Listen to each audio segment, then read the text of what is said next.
Paligid Dover Cats! Another updates po tayo patungkol dito, no? Kung saan napansin ng ilan na ito lang pala ang makakapagpatahimik kay Paolo Contis. Ang lahat ng yan. But before that, if you haven't subscribed yet to my YouTube channel, please don't forget to like, share, and subscribe. At hihit mo na rin ang notification bell for more showbiz updates. Narito po ang ilan sa mga videos. Balikan lang natin. Ang staff, ang crew, sila po ang tunay na Itbulaga. Yeah! Lahat ng pang-aalipusta, lahat ng pangbabas, lahat ng pagmumura sa amin ng mga tao, lahat po yan, inspirasyon namin yan to do better. Yeah!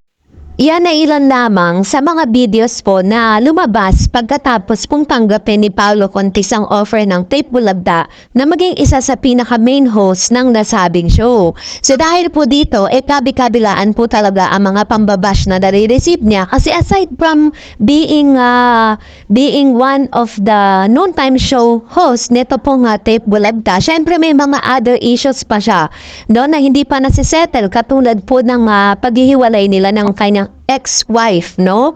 Ilang beses pati po yung mga anak niya na hindi niya sinusupport. So, isa yan sa mga nag-triggered sa publiko para talagang iba siya ng todo. So, dahilan para dito, kanyang ilang buwan pa lang na pag-host po sa EAT, nakita po talaga natin na may mga pagkakataon na nagsasalita rin siya ng against dito po sa TVJ na hindi po nagugustuhan ng ilan sa mga viewers po ng TVJ. Kaya po talagang sunod-sunod at parang siya po yung siya yung panabla, siya yung spokesperson ng Tape Bulagta. Kaya nga po ang ginawa po ng Tape sa kanya, binigyan po siya ng long-term contract. Dahil nakita po nila na talagang ang kalooban ni Paolo is for Tape, 'di ba? Kumbaga parang pinapakita niya that he is loyal for Tape. Syempre nga naman, 'di ba? Boss niya 'yun, producer ngayon. Kaya papakita niya talaga na dun siya loyal. Tapos sinabi niya pa sa mga interview niya noon na nag-text daw siya, nag-message daw siya dito po kay Bossing at kay Master Henyo Joey De Leon. True po rin, nag-text siya o nag-message siya kay Bossing pero wala naman pong sagot daw si Bossing. At sinabi niya rin na kumpara niya si Sir Joey De Leon or Master Henyo, hindi rin daw di umano sumagot sa kanyang messages. So what do you expect? Ano bang gusto mong isagot sa'yo ng mga dating original host na pinalitan mo, 'di ba?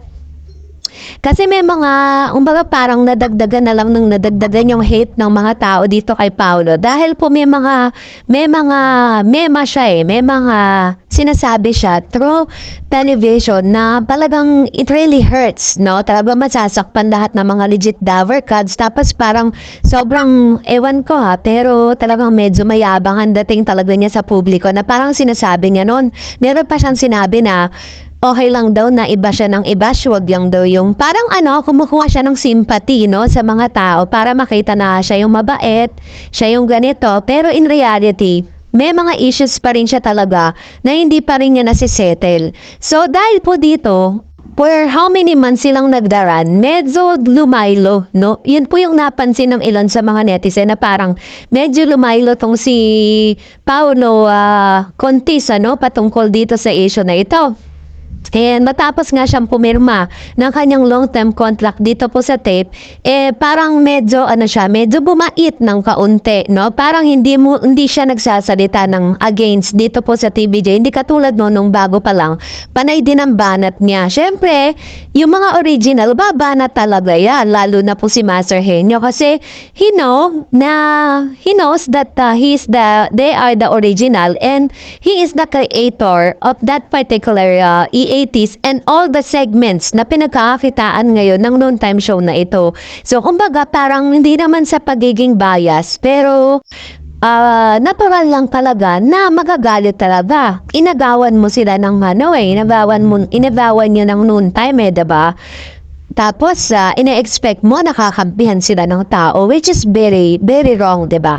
So, this time, napansin nga na marami mga tao na ito lang pa rin makapagpatahimik kay Paolo. Kasi kadalasan po talaga, nagra-run siya kadalasan nagsasalita siya na talagang nagmamarka sa mga legit Dover Cats. So, if you remember, lahat po ng movie ni Mr. Paolo Contis, pinanood po ng tao, sinuportahan. Kahit mo may mga magaling na actor naman talaga si Paulo eh.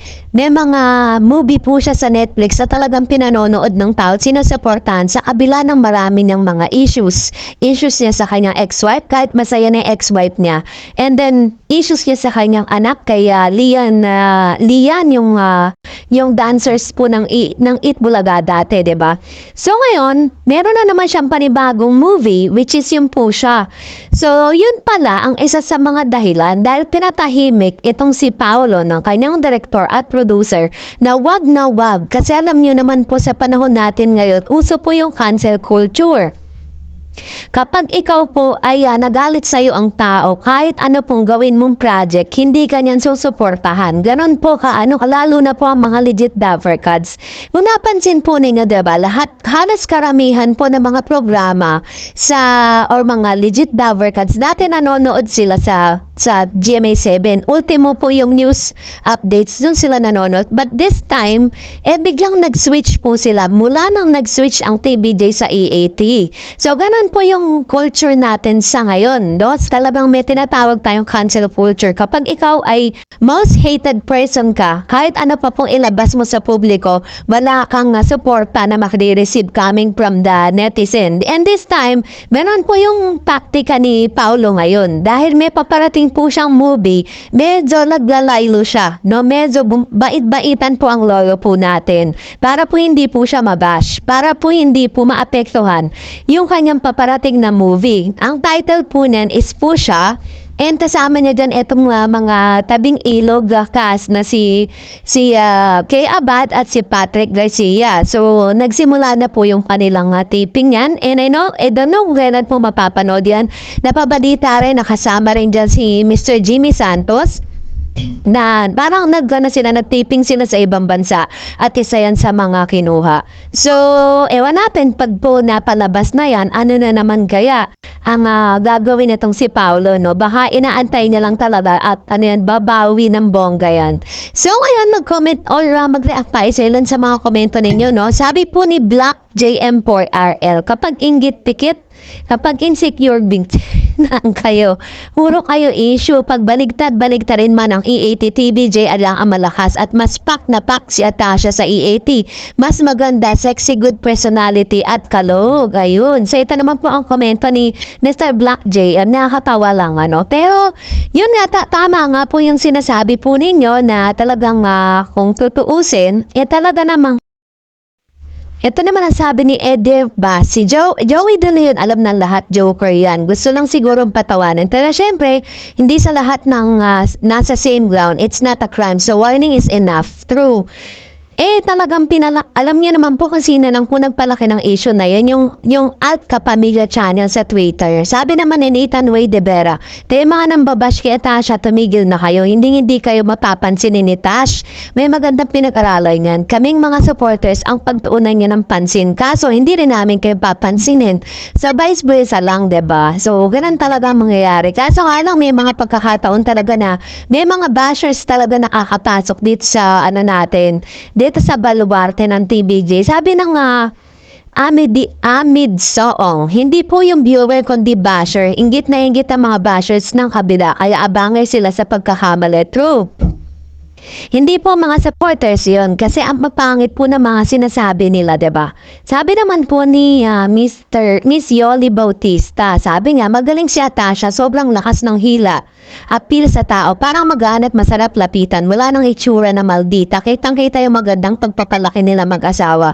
Kasi anak ni Carmina, okay din naman mula bata hanggang bago mag-tape. Magaan din ang dating. Pero naging OA na nung nasa tape. Sobrang pilit ng galaw na hindi naman masisisi kasi kailangan nilang gawin kasi sila magdadala ng show. Pero hindi pa sana dapat. Kaya sana, hanggang maaga maisip na Soren bilang ama na protekta ng kasikatan ng kambal. Ialis na nila ang pagkalubog ng kambal. Baka hindi pa sumikat, bumubulusok pababa.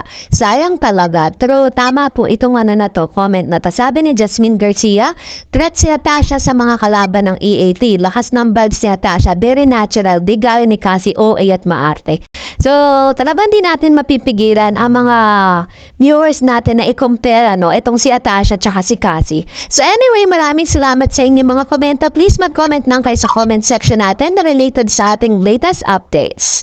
And of course, don't forget to like and subscribe and please follow me on my Facebook page.